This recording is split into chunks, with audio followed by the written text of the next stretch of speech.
एक आदमी बड़ा पैसा वाला था, सिर्फ वो पैसा कमाया और कुछ नहीं किया। दौलत कमाया, सोना कमाया, चांदी कमाया, ज़मीन खरीदा, बिल्डिंग बनाया, 4 बेटा, लेकिन चारों बेटे में से किसी को पढ़ाया नहीं, सिर्फ दौलत जमा किया। लेकिन पता होना चाहिए कि दौलत जमा कर लो, दौलत जमा कर लो, चाहे जो कुछ भी कर लो, उम्र तो गुजरती चली जाती है, उम्र तो गुजर जाएगी। एक दिन आया, मौत आ गई, सामने मौत खड़ी है, ये ज़ारो कतार रोने लगा, ज़ारो कतार रोने लगा। और कुर्बान जाओ, बेटे जमा हो गए, बीवी जमा हो गई, और नौकर चाकर जमा हो गया। बेटों ने कहा कि बाबा देखने कहने जाओ।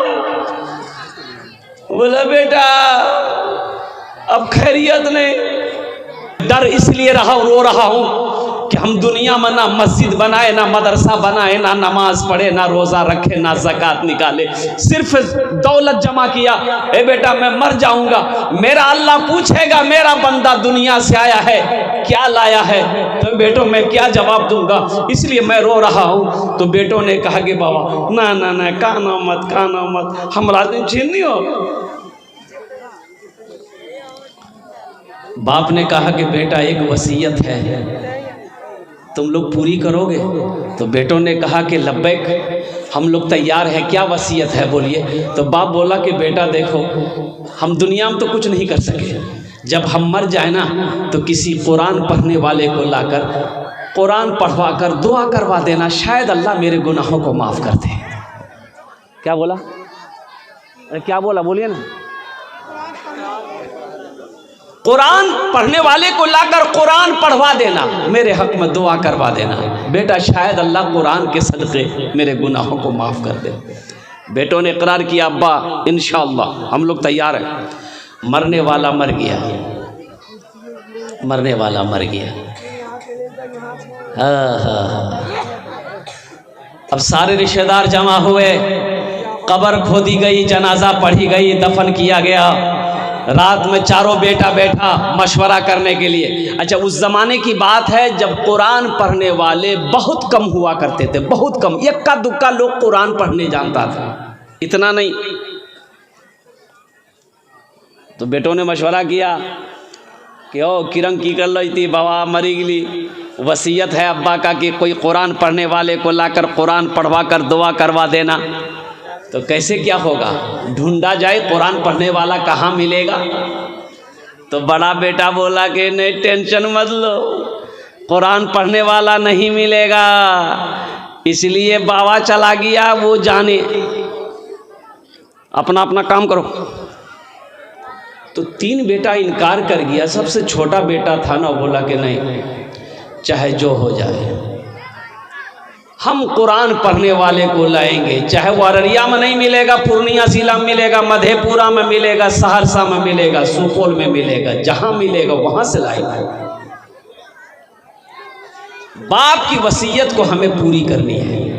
सुबह हुई, नाश्ता किया, लड़का निकल गया, पूर्णिया जिला पहुंचा, देखा कि एक फ़कीर साइल मांगने वाला, रास्ते में मुलाकात हो गई, सलाम दुआ हुई। नौजवान ने पूछा कि बाबा आप गली गली घूमते हो, आपकी नज़र में कोई कुरान पढ़ने वाला है? तो बाबा पूछा बेटा बात क्या है, तुम्हारा घर कहाँ है? बोला मेरा घर अररिया ज़िला है। बोला फिर क्या? मेरे बाप की वसीयत थी कि मेरे मरने के बाद किसी कुरान पढ़ने वाले को लेकर कुरान पढ़वा कर दुआ करवा देना। तो बाबा फ़कीर पूछा कि तुम्हारा अररिया ज़िला में कोई कुरान पढ़ने वाला नहीं है? बोला हजरत अररिया में होता तो हम पूर्णिया कहाँ आते। बाबा सोचा अरे बाबा बड़ा अच्छा मौका है, हम कहे नहीं हाफिज़ कुरान बन जाए। तो बाबा पक्का जाहिल था। बोला बेटा तुम्हारी परेशानी दूर। बोला कैसे? बोला सुनो, हम कुरान पढ़ने नहीं जानते बल्कि हम हाफिज़ कुरान हैं। बोला हाँ, आपने तो मेरी परेशानी को दूर कर दिया। अच्छा बेटा ये बताओ पैसा कितना दोगे? बोला आप पैसे के बारे में मत पूछिए, 2000 3000 4000 5000 टका दिन दे देंगे, कोई दिक्कत नहीं, खाली चल के मेरे बाप के नाम से आप कुरान पढ़ दीजिए। बोला चलो, घर लेके आया, खाना पीना खा लिया। बोला बेटा पढ़े? बोला यहाँ मत पढ़िए, कब्रिस्तान बगल में मेरे बाप के कब्र में बैठ के पढ़िएगा। बोला चलो, पक्का जाहिल था। कुरान खोला, कुछ तो जानता नहीं था। मैं पढ़ने लगा, ए खुदा मैं तो कुछ जानता नहीं, ए खुदा मैं तो कुछ जानता नहीं, ए खुदा मैं तो कुछ जानता नहीं, खुदा मैं तो कुछ जानता नहीं, खुदा मैं तो कुछ जानता नहीं। उसका लड़का बोलने लगा, वाह मौलवी साहब कितना फॉरवर्ड पढ़ी हो। दूसरा बेटा बोला कि रे भाई ये छोटा हो के ये कुरान पढ़ने वाले को ला सकता है, हम नहीं ला सकते, हम उससे पैसे में कमी है, हम भी लाएंगे। वो भी गया मधेपुरा, एक जाहिल को वो भी पकड़ के ले गया है। किसको पकड़ के गया? जाहिल को खाना पीना खिला दिया, बोला बाबू पढ़े, बोला यहाँ मत पढ़िए, मेरा छोटा भाई का हाफिज साहब कब्रिस्तान में पढ़ रहा, अब उसके बगल में बैठ के पढ़िए। सोचा रे बाप वो हाफिज साहब है, हम तो पक्का जाहिल है, तो पकड़ा जाएंगे हम।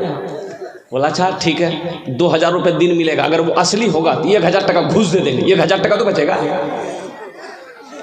ये कब्रिस्तान जब पहुंचा, देखा वो जो पढ़ रहा था वो पढ़ना बंद कर दिया। बोला बाप लगता है ये असली है, लंबी दाढ़ी, लंबी टोपी, बड़का कुर्ता।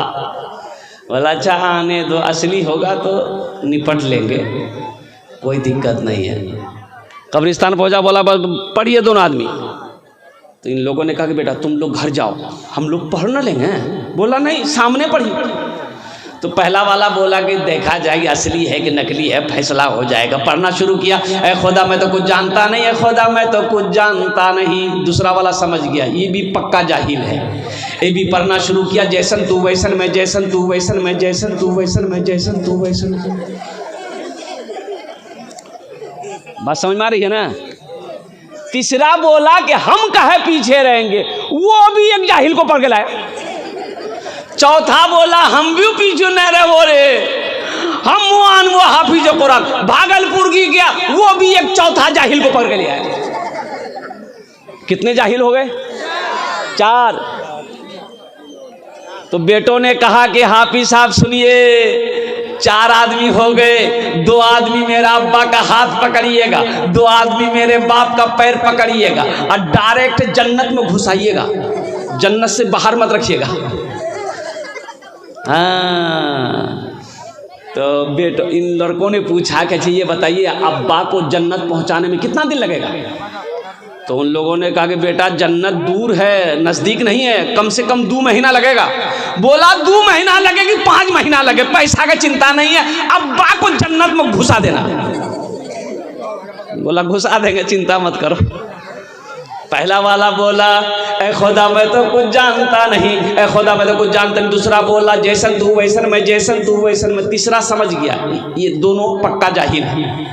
तो तीसरा बोला ये अंधेरी तकलीफ कब तक चलेगी, कब तक चलेगी, कब तक चलेगी, कब तक चलेगी। तो चौथा वाला समझ गया ये तीनों पक्का जाहिल है। तब चौथा वाला भी पढ़ने लगा, जब तक चले चलने दो, जब तक चले चलने दो, जब तक चले चलने दो, जब तक चले चलने। नौजवानों मेरी बात को हंसी में ना टालो, अफसोस का मकाम यही है। और उन चारों बेटों में से अगर किसी को कुरान पढ़ा देता, किसी को हदीस पढ़ा देता, यही चारों बेटा में से कोई कुरान पढ़कर रब की बारगाह में दुआ कर देता, शायद अल्लाह उसके बाप के गुनाहों को माफ फरमा देता। मुसलमानों जगो, होश में आओ, अपने बच्चे को कुरान पढ़ाओ। मदरसों के अंदर में ताले लग रहे हैं, आसाम के अंदर में 800 मदरसे में ताले लॉक कर दिए गए। 800 मदरसों को बीजेपी गवर्नमेंट ने, सरकार ने ताला लगा दिया। ये मदरसे में पढ़ाई नहीं होती है, ये कह करके मदरसा में ताला लगाया कि पढ़ाई नहीं होती है, यहाँ बच्चों को दहशतगर्द बनाया जाता है। वो नहीं चाहता है कि मुसलमान कुरान पढ़े। मुसलमानों को कुरान से दूर रखो, मुसलमान गुमराह हो जाएगा, मुसलमान बर्बाद हो जाएगा। मुसलमान को कुरान से दूर रखो। मुसलमान कुरान से दूर रहेगा वो कभी कामयाब, वो कभी कामयाब नहीं होगा। मुसलमान अगर कुरान को पढ़ेगा